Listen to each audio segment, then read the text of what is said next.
श्रोता बंधु, पिछले भाग में हमने आपको बताया कि बारात निषद नगरी प्रस्थान कर गई। दूल्हा जो अपने दोस्तों के मित्रों के साथ यहां पर रुक गया और रात बीती। दूसरे दिन वह यमुना के पार गोधल मुनि यानी पुरोहित जी जाते थे उनके चरणों का स्पर्श करने के लिए। कुछ मंत्रियों को लेकर के वह राजा चित्रांगन यमुना पार जाने लगा और जाता है तो बीच भंवर में जब नैया जाती है, यानी सारे इष्ट मित्र नाव पर सवार थे, बीच भंवर में जब नाव जाती है उसी समय एक तूफान आता है, बिजलियां चमकती हैं, बादल गरजते हैं, बहुत वेग से तूफान आता है और नाव डगमगाती है और डगमगा करके उस यमुना में डूब जाती है। जब डूब जाती है तो जो देखने वाले किनारे थे उन्होंने शोर किया। यह खबर चारों तरफ फैल गई और खबर जब फैल गई कि उस नाव में चित्रांगन राजा जो बैठा था दूल्हा, वो जाकर के मुनि के चरणों को स्पर्श करने जा रहा था, वो भी उसी नाव के में यानी यमुना जी में समा गया। हाहाकार मच गया। किस प्रकार हाहाकार मचा ये देखिए। बोलिए हरा हरा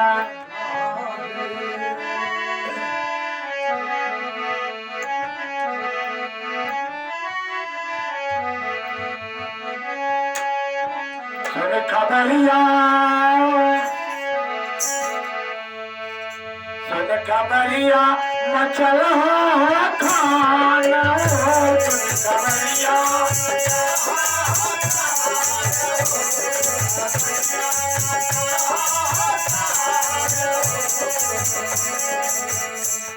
नगर में जैसे ही बात फैली कि वह दूल्हा जो है यमुना पार करके नैया पर से जा रहा था, लेकिन तूफान आया और वह भावर घूमी। उसी में सारे इष्ट मित्र और जो लोग थे वो यमुना में डूब गए। यह खबर जब बुरी फैली चारों तरफ तो हाहाकार मच गया। किस प्रकार?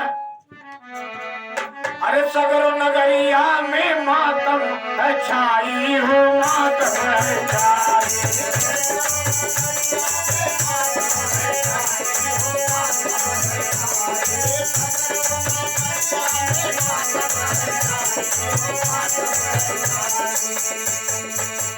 अरे विधि के लिखे नियान कब हो मिटाई हो, कब हो मिटाई।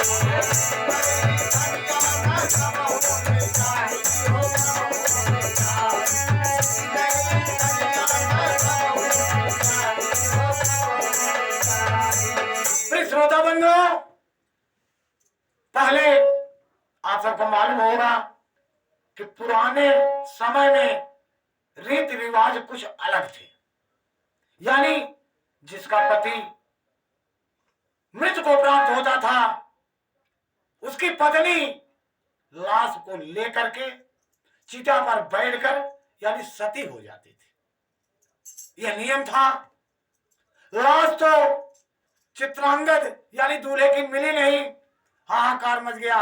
लोक निंदा हो या कुछ भी हो, सीमांती जो है आकर के यमुना के किनारे चिता लगा करके सभी लोग इकट्ठा हुए, चिता लगा करके अपने पति के याद में विचार करके चिता पर बैठ गई। तो जब चिता पर बैठ गई तो होता क्या है, हाहाकार तो मचा ही था। राजा रो रहे थे, रानी रो रही थी, सारे मंत्रीगण रो रहे थे, संत महात्मा रो रहे थे। किसी तरह चिराग जला तो हुआ, लेकिन बाद में उसका पति खत्म हो गया यानी मृत को प्राप्त हो गया। राजकाज कैसे आगे बढ़ेगा, सभी रो रहे थे, विचार कर रहे थे। लेकिन जब यह खबर उनके पुरोहित गोधल मुनि को मिली तो विचार करने लगे कि वह दूल्हा हमसे मिलने आ रहा था और बीच भंवर में नैया डगमगा करके भंवर में डूब गई। बहुत बड़ा अनर्थ हुआ। विचार किए कि मैं पहले ही बताया था कि यह 14 वर्ष में जब शादी होगी तो यह विधवा हो जाएगी। आज वही अनहोनी हो गई। गोधन मुनि वहां से चल दिए, आश्रम से आ रहे हैं, यमुना पार करके उस तरफ आ रहे हैं जहां चिता लगा कर सीमांती दुल्हन बैठी है और जलने की तैयारी कर रही है। सारे नगरवासी चारों तरफ से घेर करके पश्चाताप कर रहे हैं और रो रहे हैं। किस प्रकार यहाँ गोधन मुनि आ रहे हैं, किस प्रकार खबर पा करके, खबर जब पाए हैं, खबर जब पाए हैं, गोधन मुनि आए हैं, चीतवा रानी तैयार। खबर जब पाए हैं, गोधन मुनि आए हैं, चीतवा रानी तैयार।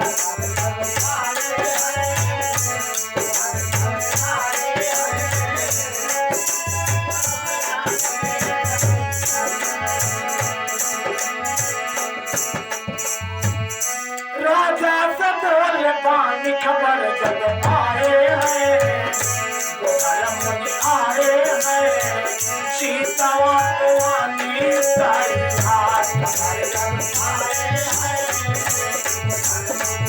हैं,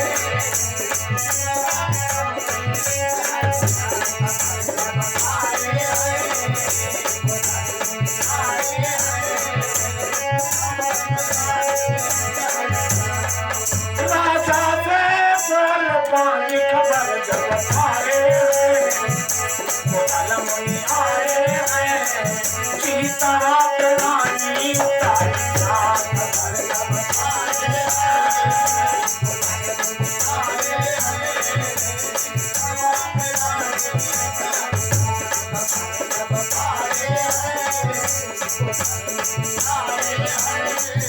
श्रोता बंधु, गोधन मुनि आए, पुरोहित जी, और देख करके कि यह दुल्हन यानी यह पुत्री, यह कन्या चिता पर जल करके सती होने जा रही है।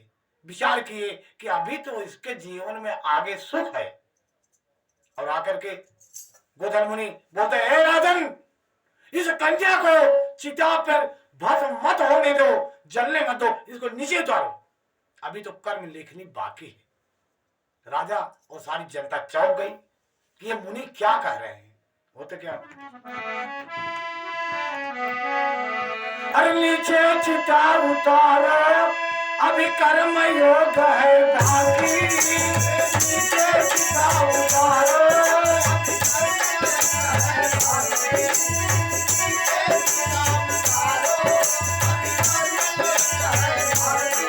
हर लीला हरि की देखो, महिमा बड़ी है जाती।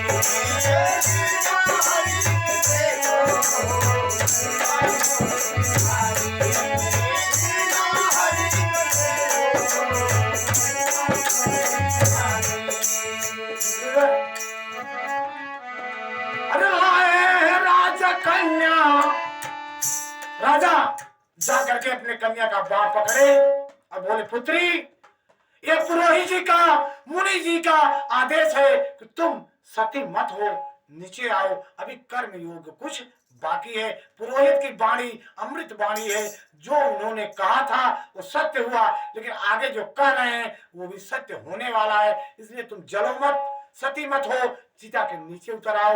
राजन बांह पकड़ के अपनी कन्या का चिता के नीचे उतारते। कैसे,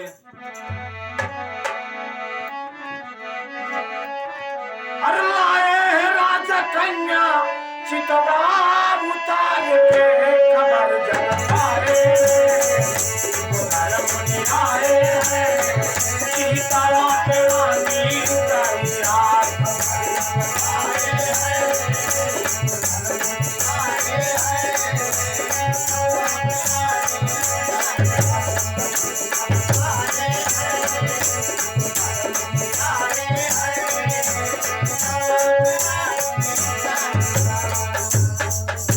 श्रोता बंधु, वह कन्या नीचे उतर कर आई, और होता क्या है, अभी जो तक कन्या उतर के आई, अपने पिता के साथ राजमहल में गई, लेकिन नाव जो जमुना जी में भंवर में डूबी थी उसके आगे होता क्या है। देखिए किस प्रकार नाव डूबी थी, सारे लोग समा गए यमुना जी में, लेकिन आगे होता क्या है, ये प्रभु की लेखनी है। देखिए यानी भोलेनाथ का व्रत जो सोमवार का करती थी कन्या, वो निष्फल जाने वाली नहीं है। यह भोलेनाथ की कृपा है। किस प्रकार उनकी कृपा बरसती है आगे देखिए।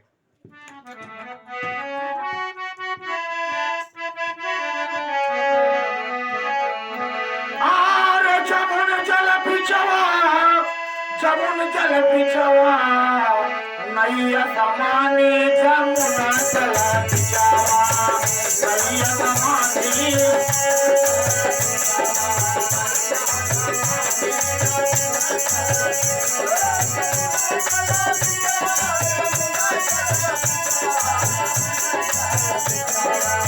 नैया समानी जमुना जल बिचवा।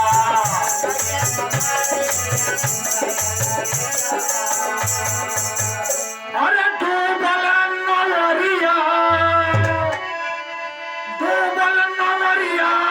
बचान को प्राणी जमुना बीच नैया, जमुना जला बिचावा, नैया समानी जमुना जला।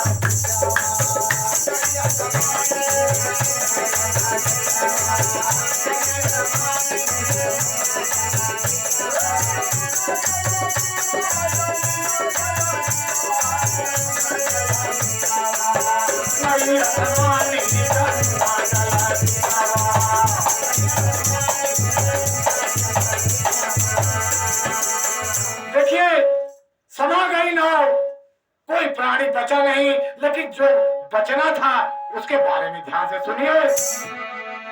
अरे यमुना का पानी रहल भावनाए,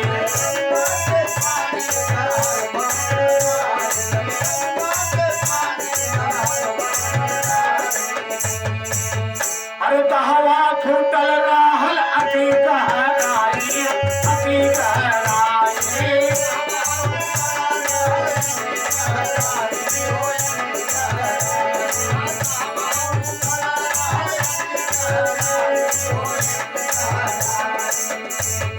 देखिए कोई इष्ट मित्र जितने लोग थे कोई बचा नहीं, सभी यमुना में समा गए। लेकिन राजा चित्रांगद उस दह के रास्ते से जाते कहां हैं देखिए।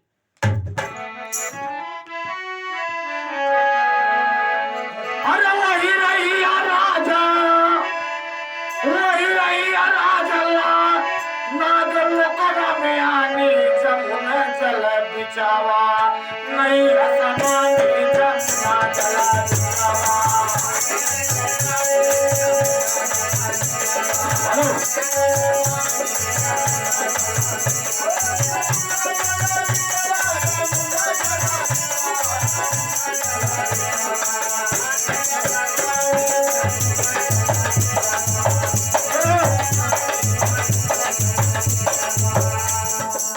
देखिए उस दह के रास्ते से यानी राजा चित्रांगद जा रहे हैं दह के साथ, और पहुंचते कहां हैं देखिए।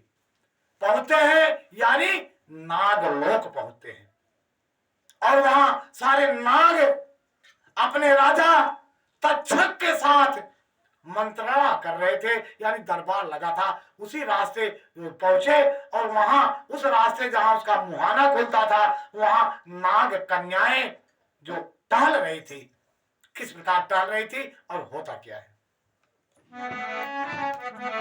बोलिए हरा हरा। तो नाग बंसी छूटल रहले, तो नाग बंसी छूटल रहले, सगर समझवा यही रजवा, अहिरे रजवा। अरे तक्षक बैठा महाराजा, अहिरे रजवा।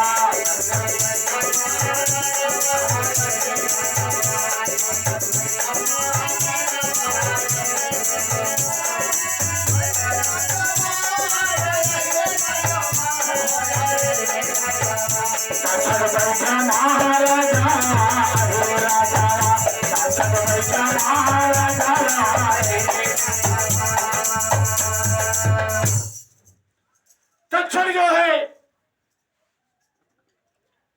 अपना दरबार लगा के बैठा था। और नागवंशी, आपको भ्रम होगा, को नागलोक में गया। नागलोक में गया। नाग जो है वो मानव के ही तरह रहते थे। जब उनको आवश्यकता पड़ती थी, जब जरूरत पड़ती थी, तो नाग का रूप लेकर के कोई भी कार्य करते थे, लेकिन रहते थे मानव के समान, यानी दिव्य रूप रहता था। उनका पहनावा दिव्य रहता था, उनका स्थान दिव्य रहता था, उनका महल दिव्य रहता था, उनके गहने दिव्य रहते थे, वहां की कन्याएं दिव्य रहती थी, वहां के लोग दिव्य रहते थे, वहां उद्यान होते थे, वहां सूर्य चंद्रमा नहीं चमकते थे, वहां मड़ियों से ही प्रकाश होता था, ऊर्जा अग्नि से पैदा होती थी। सारा काम नागलोक में, मैं आपको बताया पिछले कथा में, जो पाताल लोक है, आप सुनिए, 7 लोक है, अतल वितल तलातल रसातल महातल पाताल, ये जो 7 लोक है, वहां सूर्य चंद्र उदय नहीं होते, वहां पर मड़ियों से ही काम होता है। कीमती मड़ियां रहती हैं, तमाम प्रकार के जौहरात पन्ना पोखराज रहते हैं। ये भोलेनाथ की कृपा है, भोलेनाथ का वरदान है जो नागवंशियों को मिला है। कुछ कन्याएं वहां टहल रही थी, मानव को देख करके घबरा गई कि इस लोक में मानव कहां से आया, होता क्या है, देखिए आगे। अरे नाग कन्या लाई वही मानव के समनवा,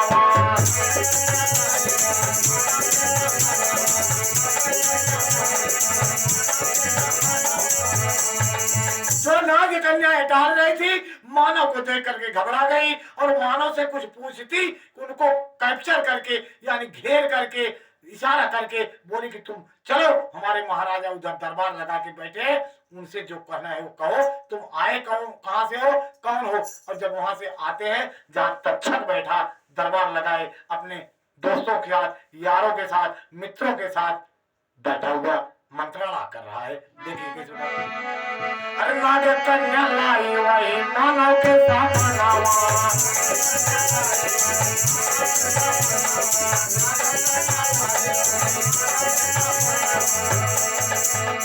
तक्षक बड़े प्रेम से पूछ रहा है उस मानव से, यानी चित्रांगद से, क्या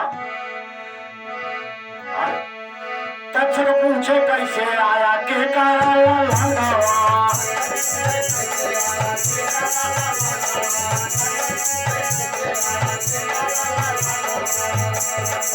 एक बार तो राजा चित्रांगद डर गए कि मैं नागलोक में आया हूँ, इस स्थान पे आया हूँ जहाँ नागवंशी हैं, अगर कुछ हुआ तो अपना रूप धारण करके हमें डस लेंगे, तो हमारा जीवन यहाँ जो बचा हुआ है वो भी खत्म हो जाएगा। लेकिन तक्षक की मीठी वाणी सुन करके राजा चित्रांगद के मन में ढाढ़स बधा, सोचे विचार करने लगे कि यह राजा तक्षक जो है महान है, मृदुभाषी है, उनकी जो भय अंदर उभर रही थी वो गायब हो गई। तो किस प्रकार तक्षक पूछ रहा है। अरे मीठी बारी तक्षक देगी बदल नीचा जवा, यही मेरा जवाब। हाँ, मीठी बारी तक्षक देखी बदल नीचा जवा, यही मेरा जवाब। तक्षक बैठा नहारा जवा, मेरा जवाब। तक्षक बैठा